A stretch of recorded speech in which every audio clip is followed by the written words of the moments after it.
পার্থক্য বলতে মেয়ে ও ছেলে আমি একে একে দিচ্ছি বলে পুরোটা বাপু শুনে যেও, কিন্তু মধ্যিখানে যেও না চলে।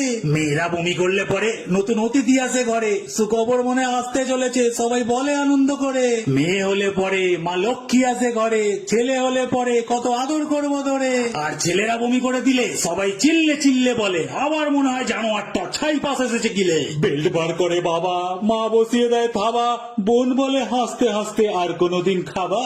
মেয়েরা টাকা চাইলে বাড়িতে, বাবা বলে রাখা আছে আলমারিতে, মা বলে এই তো চাবি বাঁধা আমার শাড়িতে। তুরন্ত আলমারি খুলে মনের আনন্দে সব ভুলে 100 টাকা 2-3টে নোট পটাপট নেয় তুলে। ছেলেরা ঢুকে ঘরে টাকা দাও বললে পরে কোথা থেকে যেন একটা জুতো সোজা মুখে এসে পড়ে। সে চিল্লে চিড়ি বলবে পালা তুই তাড়াতাড়ি, টাকা দিলে খালি বদনার ছেলের সাথে ফুঁকবি বিড়ি। চিন্তা ভাবনা কি বিচ্ছিরি, যেন খালি খাই বিড়ি, টাকা করি হলে মাঝে মাঝে সিগারেটও ধরি। যতই ছেলেদের বাজে বলো ওটা জীব জগতে দেখবে চলো, মানুষ ছাড়া সমস্ত প্রাণীর পুরুষদেরই দেখতে ভালো।